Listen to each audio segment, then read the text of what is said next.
भारत माता की। भारत माता की। भारत माता की।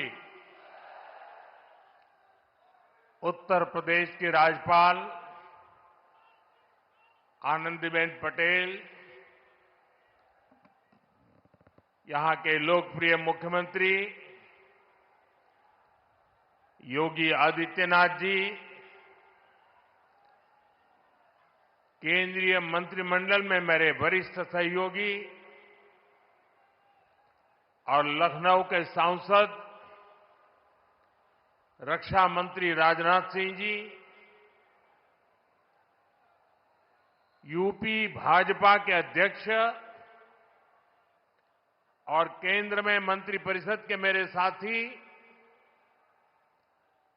श्रीमान पंकज चौधरी जी, प्रदेश सरकार के उप मुख्यमंत्री केशव प्रसाद मौर्य,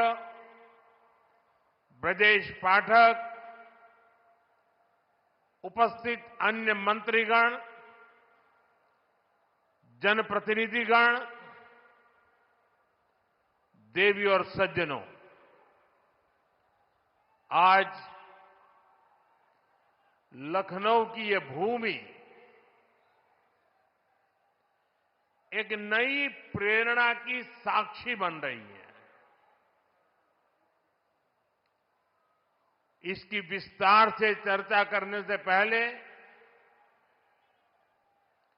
मैं देश और दुनिया को क्रिसमस की शुभकामनाएं देता हूं। भारत में भी करोड़ों ईसाई परिवार आज उत्सव मना रहे हैं। क्रिसमस का ये उत्सव सभी के जीवन में खुशियां लाए, ये हम सभी की कामना है। साथियों,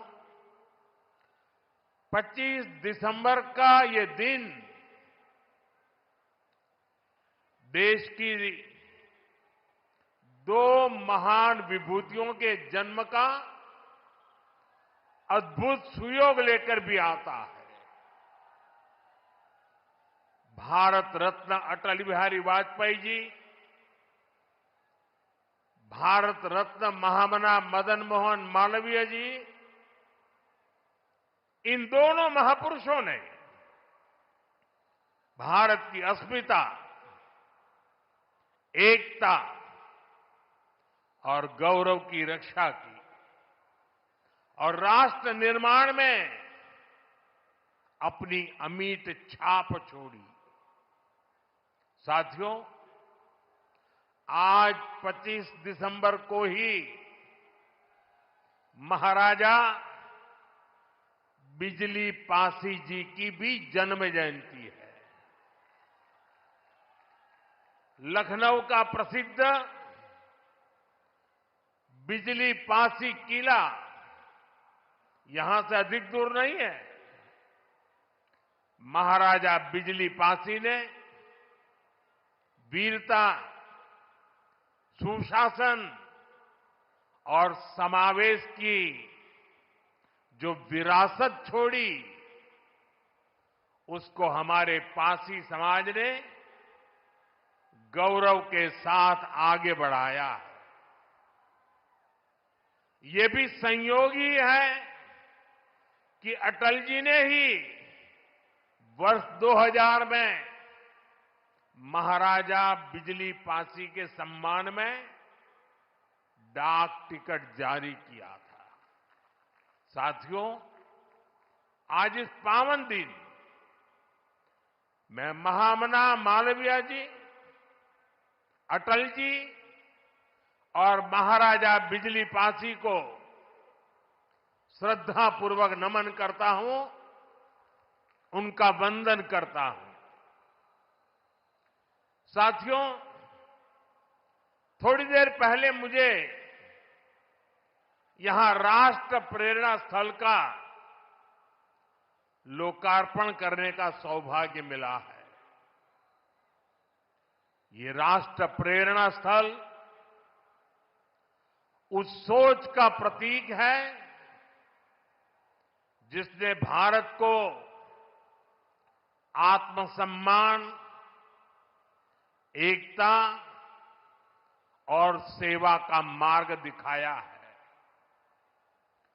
डॉक्टर श्यामा प्रसाद मुखर्जी,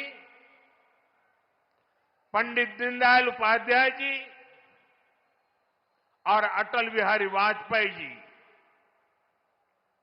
इनकी विशाल प्रतिमाएं जितनी ऊंची है, इनसे मिलने वाली प्रेरणाएं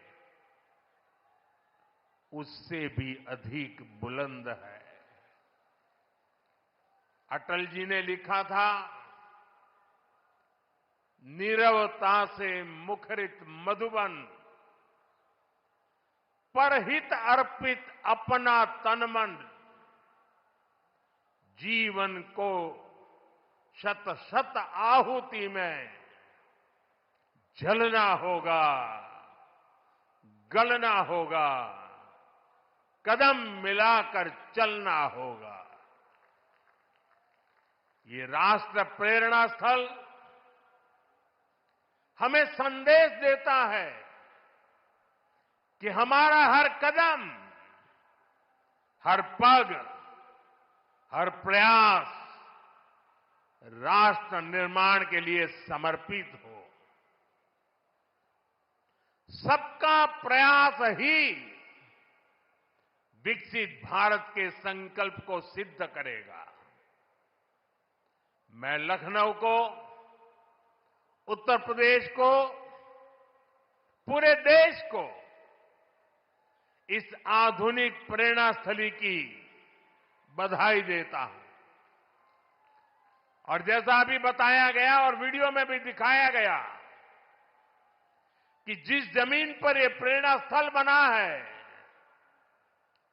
उसकी 30 एकड़ से ज्यादा जमीन पर कई दशकों से कूड़े कचरे का पहाड़ जमा हुआ था।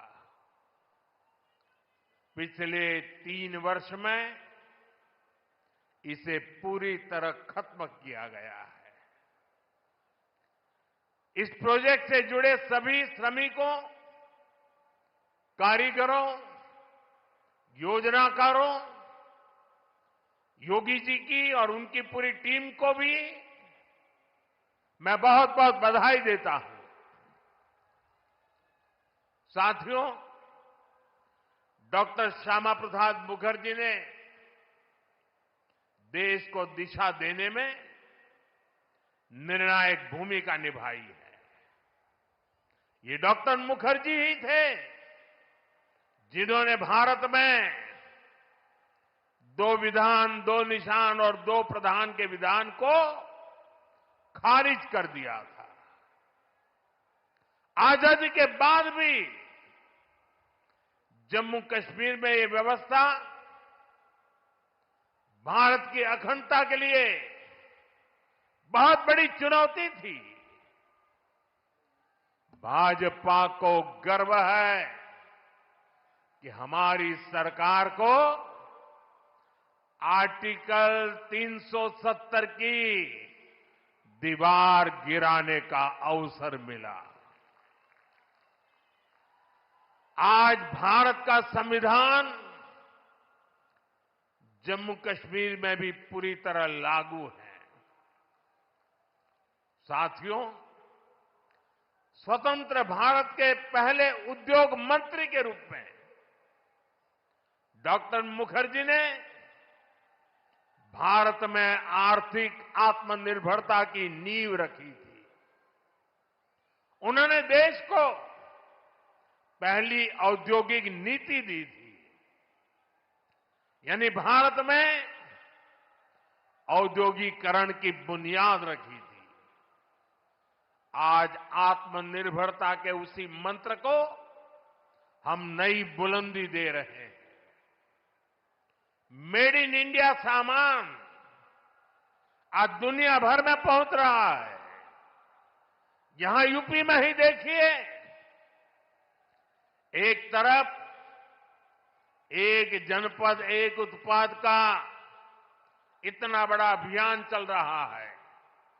छोटे छोटे उद्योगों, छोटी छोटी इकाइयों का सामर्थ्य बढ़ रहा है। दूसरी तरफ यूपी में बहुत बड़ा डिफेंस कॉरिडोर बन रहा है। ऑपरेशन सिंदूर में दुनिया ने जिस ब्रह्मोस मिसाइल का जलवा देखा, वो अब लखनऊ में बन रही है।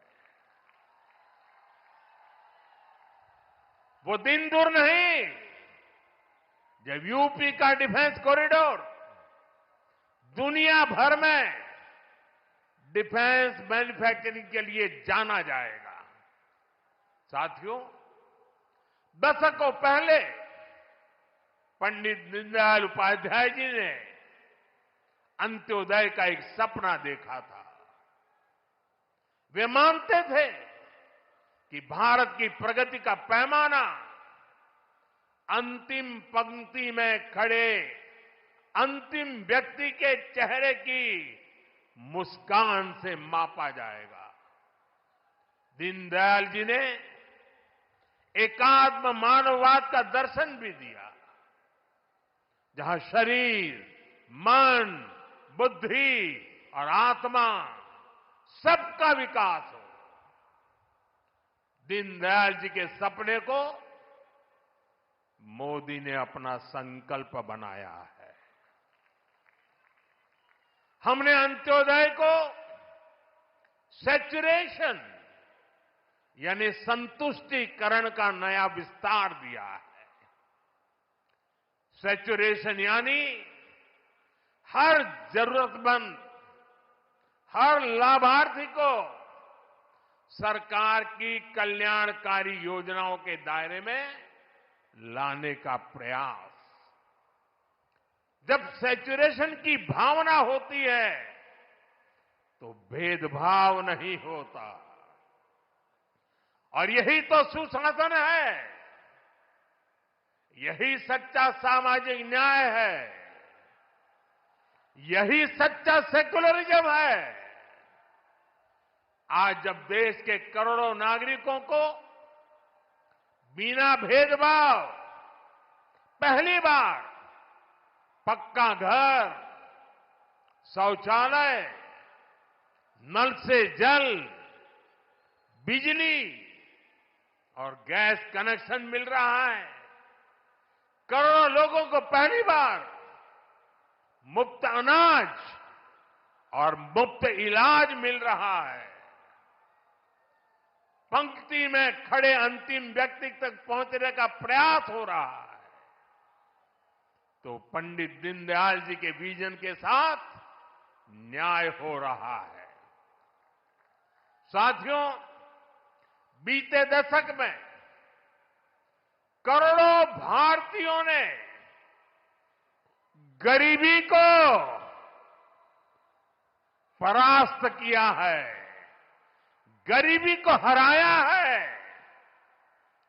ये इसलिए संभव हुआ क्योंकि भाजपा सरकार ने जो पीछे छूट गया था उसे प्राथमिकता दी, जो अंतिम पंक्ति में था उसे प्राथमिकता दी। साथियों, 2014 से पहले करीब 25 करोड़ देशवासी ऐसे थे जो सरकार की सामाजिक सुरक्षा योजनाओं के दायरे में थे। 25 करोड़। आज करीब 95 करोड़ भारतवासी इस सुरक्षा कवच के दायरे में है। उत्तर प्रदेश में भी बड़ी संख्या में लोगों को इसका लाभ मिला है। मैं आपको एक और उदाहरण देता हूं। जैसे बैंक खाते सिर्फ कुछ ही लोगों के होते थे, वैसे ही बीमा भी कुछ ही संपन्न लोगों तक सीमित था। हमारी सरकार ने अंतिम व्यक्ति तक बीमा सुरक्षा पहुंचाने का बीड़ा उठाया। इसके लिए प्रधानमंत्री जीवन ज्योति बीमा योजना बनाई। इससे मामूली प्रीमियम पर 2 लाख रुपए का बीमा सुनिश्चित हुआ। आज इस स्कीम से 25 करोड़ से ज्यादा गरीब जुड़े हैं। इसी तरह दुर्घटना बीमा के लिए प्रधानमंत्री सुरक्षा बीमा योजना चल रही है। इससे भी करीब 55 करोड़ गरीब जुड़े हैं। ये वो गरीब देशवासी हैं जो पहले बीमा के बारे में सोच भी नहीं पाते थे। साथियों, आपको जानकर के हैरानी होगी, इन योजनाओं से करीब करीब 25,000 करोड़ रुपए का क्लेम इन छोटे छोटे परिवार के छोटे छोटे जिंदगी के गुजारे करने वाले मेरे सामान्य गरीब परिवारों तक 25,000 करोड़ रुपया का लाभ पहुंचा है। यानी संकट के समय ये पैसा गरीब परिवारों के काम आया है। साथियों, आज अटल जी की जयंती का ये दिन सुशासन के उत्सव का भी दिन है। लंबे समय तक देश में गरीबी हटाओ जैसे नारों को ही गवर्नेंस मान लिया गया था, लेकिन अटल जी ने सही मायने में सुशासन को जमीन पर उतारा। आज डिजिटल पहचान की इतनी चर्चा होती है, इसकी नींव बनाने का काम अटल जी की सरकार ने ही किया था।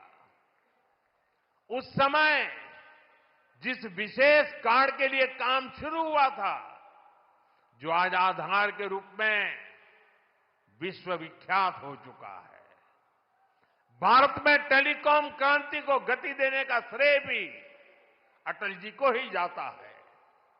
उनकी सरकार ने जो टेलीकॉम नीति बनाई, उससे घर घर तक फोन और इंटरनेट पहुंचना आसान हुआ और आज भारत दुनिया में सबसे अधिक मोबाइल और इंटरनेट यूजर वाले देशों में से एक है। साथियों, आज अटल जी जहां होंगे, इस बात से प्रसन्न होंगे कि बीते 11 वर्षों में भारत दुनिया का दूसरा बड़ा मोबाइल फोन निर्माता बन गया है। और जिस यूपी से वे सांसद रहे, वो यूपी आज भारत का नंबर 1 मोबाइल मैन्युफैक्चरिंग राज्य बना है। साथियों, कनेक्टिविटी को लेकर अटल जी के विजन ने 21वीं सदी के भारत को शुरुआती मजबूती दी। अटल जी की सरकार के समय ही गांव गांव तक सड़कें पहुंचाने का अभियान शुरू किया गया था। उसी समय स्वर्णिम चतुर्भुज यानी हाईवे के विस्तार पर काम शुरू हुआ था। साथियों, साल 2000 के बाद से प्रधानमंत्री ग्रामीण सड़क योजना के तहत अब तक करीब 8 लाख किलोमीटर सड़कें गांवों में बनी है और इनमें से करीब 4 लाख किलोमीटर ग्रामीण सड़कें पिछले 10-11 साल में बनी है।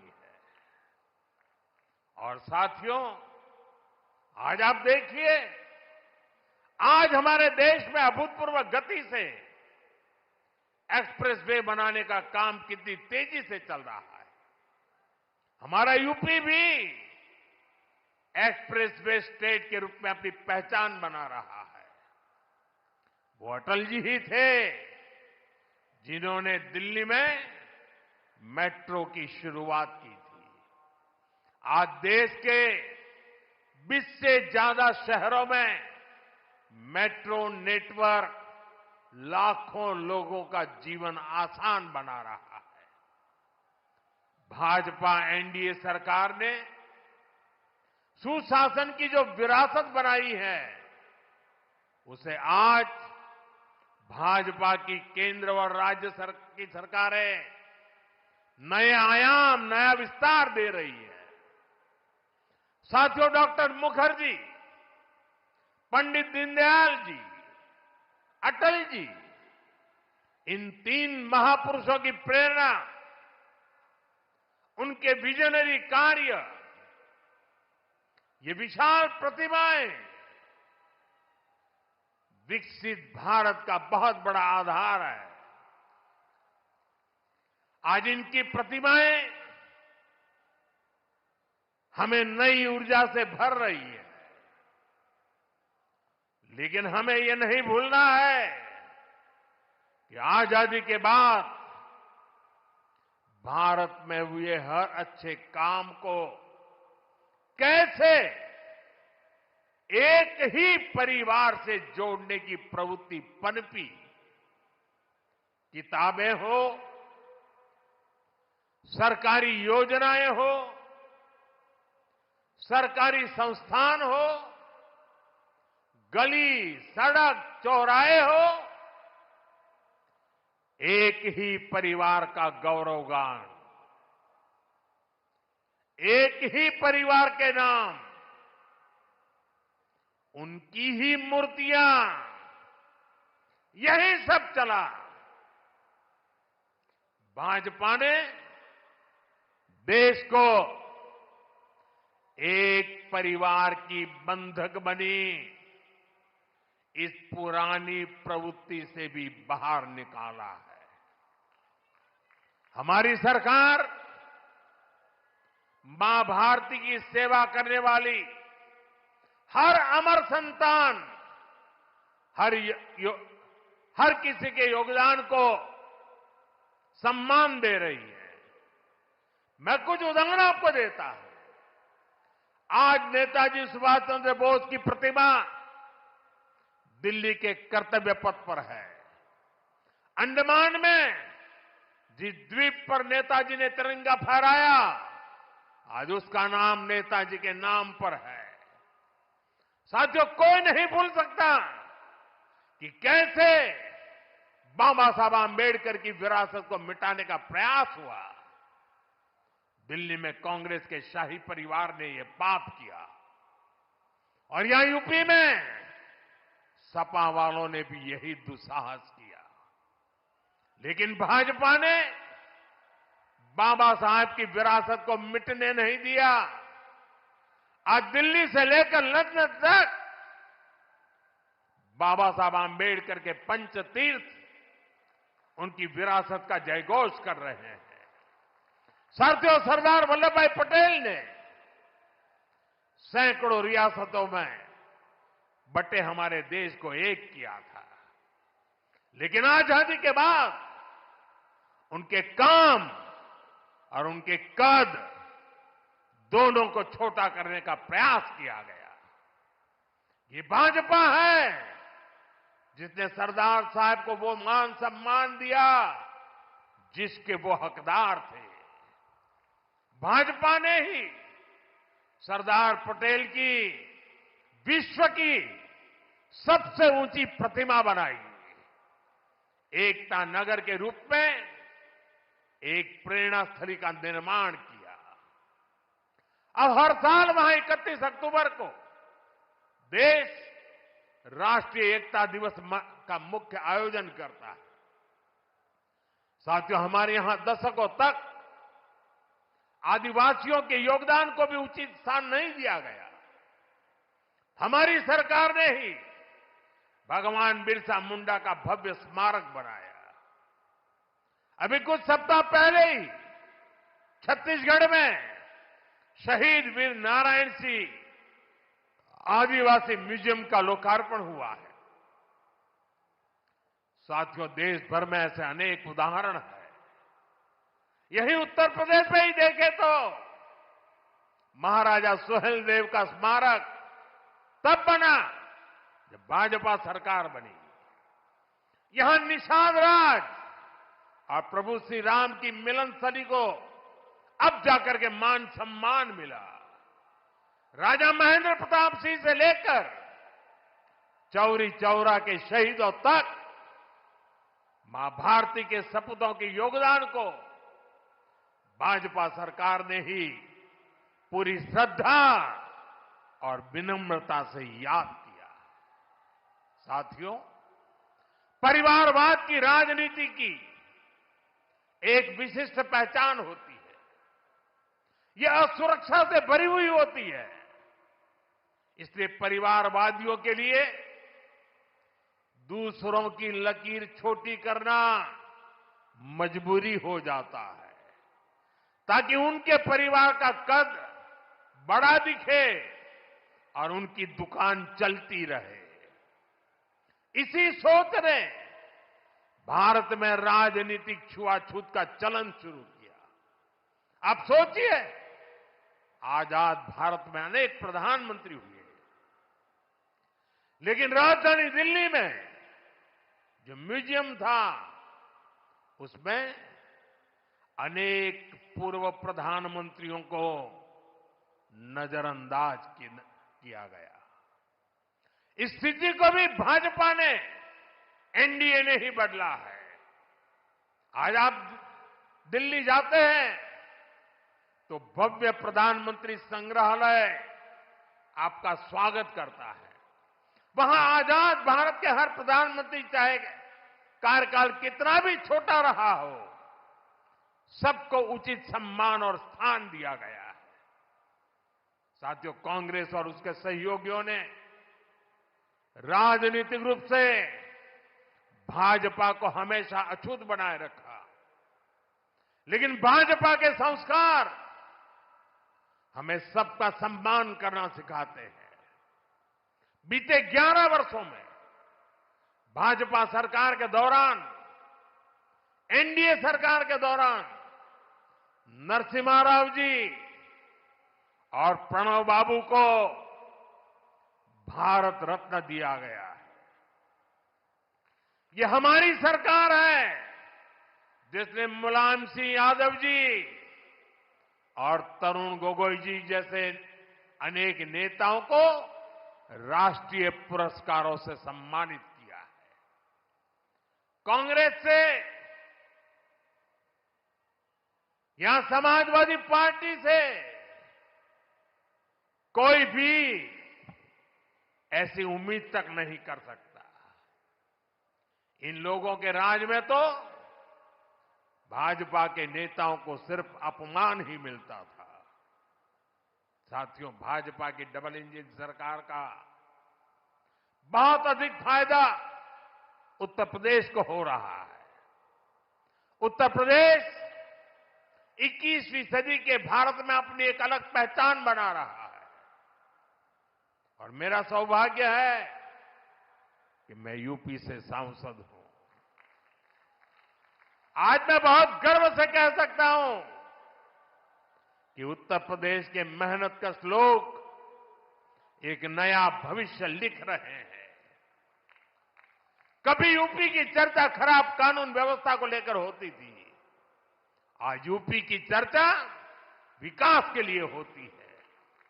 आज यूपी देश के पर्यटन मानचित्र पर तेजी से उभर रहा है। अयोध्या में भव्य राम मंदिर, काशी विश्वनाथ धाम, ये दुनिया में यूपी की नई पहचान के प्रतीक बन रहे हैं और राष्ट्र प्रेरणा स्थल जैसे आधुनिक निर्माण उत्तर प्रदेश की नई छवि को और अधिक रोशन बनाते हैं। साथियों, हमारा उत्तर प्रदेश सुशासन, समृद्धि, सच्चे सामाजिक न्याय के मॉडल के रूप में और बुलंदी हासिल करे, इसी कामना के साथ आप सभी को फिर से राष्ट्र प्रेरणा स्थल की बधाई। मैं कहूंगा डॉक्टर श्यामा प्रसाद मुखर्जी, आप कहेंगे अमर रहे अमर रहे। मैं कहूं पंडित दीनदयाल उपाध्याय जी, आप कहें अमर रहे अमर रहे। मैं कहूं अटल बिहारी वाजपेयी जी, आप कहें अमर रहे अमर रहे। पंडित श्यामा प्रसाद मुखर्जी, श्यामा प्रसाद मुखर्जी, श्यामा प्रसाद मुखर्जी, पंडित दीनदयाल जी, पंडित दीनदयाल जी, पंडित दीनदयाल जी, अटल बिहारी वाजपेयी जी, अटल बिहारी वाजपेयी जी, अटल बिहारी वाजपेयी जी, भारत माता की वंदे वंदे। बहुत बहुत धन्यवाद।